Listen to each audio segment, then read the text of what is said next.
Pierre Vermeuren, bonjour. Bonjour.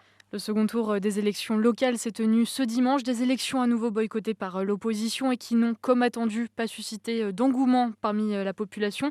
Après un taux de 11,66% au premier tour, la participation dépasse légèrement les 12% pour ce second tour. Comment expliquer ce désintéressement total? Le processus électoral engagé par le président Saïed n'a pas rencontré beaucoup de succès, c'est le moins qu'on puisse dire, puisque que ce soit le processus constitutionnel, le vote de la Constitution, le référendum, ou bien les législatives, ou bien maintenant les élections locales, à chaque fois on a des taux de participation très faibles. Alors là, c'est vrai qu'on atteint une forme de plancher, puisqu'on avait eu 11,5% au premier tour, d'après les chiffres officiels de l'instance chargée de contrôler ces élections. Il faut préciser que ce sont quand même des chiffres officiels.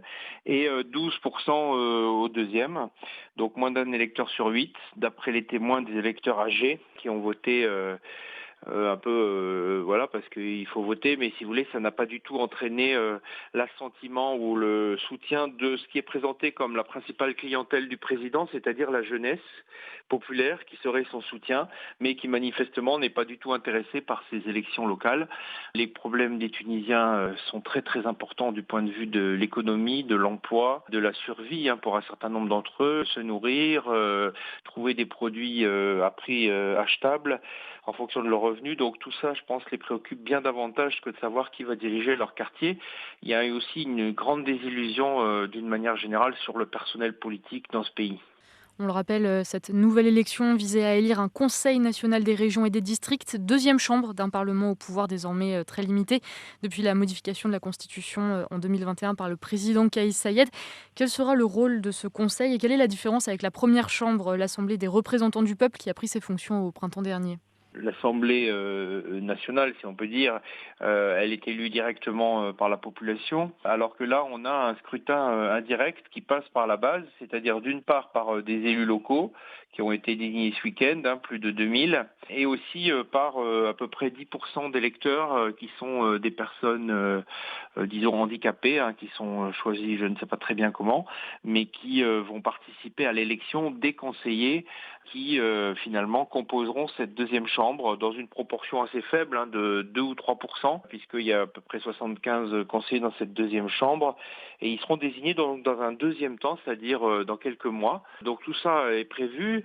Maintenant, l'architecture générale, d'abord, ça n'a encore jamais fonctionné, puisque c'est la nouvelle constitution qui est en train d'être mise en œuvre, là dans sa dernière phase, mais les juristes disent que ça s'annonce pas très bien, puisqu'il n'y a pas de mécanisme de coordination entre les deux assemblées. De toute manière, vous savez, on est revenu à un régime extrêmement centralisé, très très présidentiel, pour ne pas dire autoritaire, et donc les chambres sont plutôt des chambres d'enregistrement que des chambres de délibération ou de propositions législatives. Donc ça n'est pas forcément très gênant dans cette perspective que les deux chambres se coordonnent mal, mais on ne peut pas faire un procès par avance, il faut attendre que les choses se mettent en place, mais disons manifestement sans aucune illusion de la part des Tunisiens. Oui, juste, voilà, pour préciser, donc ce Conseil national des régions, voilà, devrait se prononcer sur des projets de développement régional, en sachant que les conseillers régionaux ne siégeront jamais plus de 3 mois consécutifs, ce qui représente pas beaucoup de temps, au pouvoir, pour un projet en développement.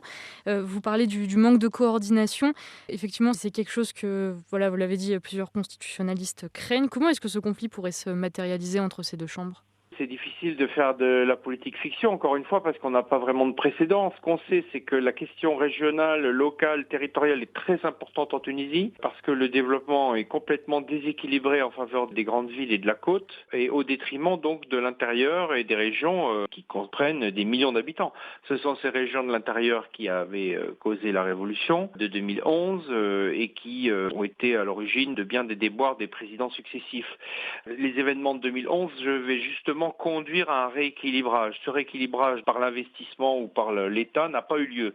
Bon, donc on voit que la question régionale reste entière, qu'elle est capitale, qu'elle est non résolue et que ce n'est pas dans un contexte de très faible croissance économique comme c'est le cas l'année dernière avec à peu près 1% de croissance et a fortiori de sécheresse comme c'est le cas encore manifestement cet hiver, cette année, déjà l'année dernière, on pourra résorber les choses. Il faudrait du volontarisme, il faudrait une conscience, il faudrait des investissements. Or, pour l'instant, tout ça est à l'arrêt, si vous voulez. La vision, les discours ne sont pas très prometteurs, la capacité d'investissement de la Tunisie est faible. Et donc, ce ne sont pas dans ces contextes-là les discours ou les débats au Parlement dans une chambre à naître qui vont pouvoir résorber les choses et faciliter, alors qu'encore une fois, c'est une question centrale dans le développement et dans l'équilibre même à tout point de vue de la Tunisie. Et globalement, voilà, vous nous l'avez dit aussi, ces deux chambres ont moins de pouvoir que le Parlement tunisien tel qu'il existait en 2021. Elles écartent les partis du gouvernement et renforcent la mainmise de l'exécutif, notamment du président, sur tous les échelons du pouvoir. Ce nouveau Parlement, par exemple, ne vote plus la confiance au gouvernement. Il n'y a plus aucune chance de renverser le président. On parle de régime ultra-présidentialiste en Tunisie. Est-ce qu'il y a des garde-fous qui existent quand même un petit peu pour contrebalancer ce pouvoir encore ? Pratiquement pas. Quand vous avez les principaux chefs de l'opposition qui sont en prison, Rached que ce soit les Ghannouchi forces de Ennahda, Abir Moussi du Parti des à Citoyens Libres. Birmoussi exactement, vous vous dites qu'il n'y a plus vraiment d'alternative. J'ajoute que, bon, vous savez que c'est l'année de l'élection présidentielle qui commence à polariser les esprits, notamment au niveau de Carthage, qui aura lieu en fin d'année. Et donc, dans un régime présidentiel, évidemment, elle est tout à fait centrale. On ne sait pas encore qui aura le droit de se présenter, mais si les opposants sont en prison, apparemment, ils ne se présenteront pas. Et on sait aussi que le président, malgré tout, garde un socle parce qu'il mène des campagnes de harcèlement ou en tout cas offensives contre ce qu'il appelle les corrupteurs. Enfin bref, ceux qui détournent ou qui détourneraient les capitaux ou les fonds disponibles dans le pays. Donc dans cette ambiance un peu de chasse à certains, de manque de sérénité, de manque d'espoir, de manque de débat en réalité, puisqu'il y a aussi des journalistes qui sont en prison, il est possible que le pouvoir soit reconduit à l'identique, mais dans des conditions qui ne sont pas très sereines et qui permettent difficilement de débattre et d'envisager des évolutions. Le Parlement, dans ces conditions, est tétanisé, il ne peut pas vraiment manifester ses velléités. Il faut rappeler quand même que les emprisonnements ont été nombreux et ont tapé un peu partout, que ce soit chez les intellectuels, les politiques ou les journalistes. Donc ça n'est pas encore ce qu'on a connu à l'époque de Ben Ali, mais disons que les marges de manœuvre sont de plus en plus réduites et le risque c'est que plus on s'avance de la présidentielle, plus la situation se durcisse. Voilà, donc on en est là et c'est vrai que dans ce paysage, les arguties juridiques qui sont développées par un président, il faut rappeler, dont le dada et le constitutionnalisme ne sont pas très probantes. J'ai une dernière question. Le président Kais Saied, malgré tout ça, reste assez populaire. Il a une base, c'est ce que disent en tout cas les sondages en Tunisie, Oui. malgré la répression des opposants, malgré la situation économique voilà, dont vous nous avez parlé. Comment est-ce qu'on peut expliquer tout ça, ce phénomène ? Si vous voulez, les Tunisiens ne savent plus à quel sens jouer. Ils ont rejeté le président Ben Ali, que beaucoup regrettent aujourd'hui, Dixit.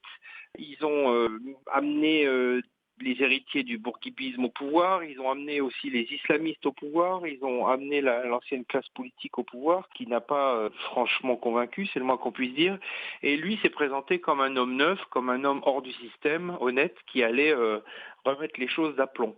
Et il présente les ennemis de la Tunisie comme étant d'ailleurs ceux qui sont en prison, mais aussi contre tous ceux qui sont corrompus, les pouvoirs d'argent, les grandes familles. Bon, donc il fait un peu cette ambiance de chasse à l'homme qui plaît au fond dans une population très déshéritée, qui n'a pas vraiment d'alternative idéologique, pas vraiment d'alternative politique, qui rêve souvent de partir, de quitter le pays, mais en attendant, ils sont là. La crise économique se durcit et finalement, il voit cet homme, cette sorte d'imprécateur, comme la seule personne capable de tenir la barque et de les emmener dans quelque chose, à défaut d'être désirable, de stable. Voilà, donc c'est un peu là-dessus, mais on voit que c'est très fragile, puisqu'au fond, s'il avait vraiment des partisans, ils auraient aussi été votés dans les différentes élections, et notamment à ces élections locales, puisque c'est quand même son projet constitutionnel, et le fait qu'un Tunisien sur 8 seulement se déplace prouve que ce soutien, notamment dans la jeunesse, est très faible. Alors il risque de se mobiliser en partie pour lui, mais c'est très probable qu'il ne retrouve pas du tout le score de presque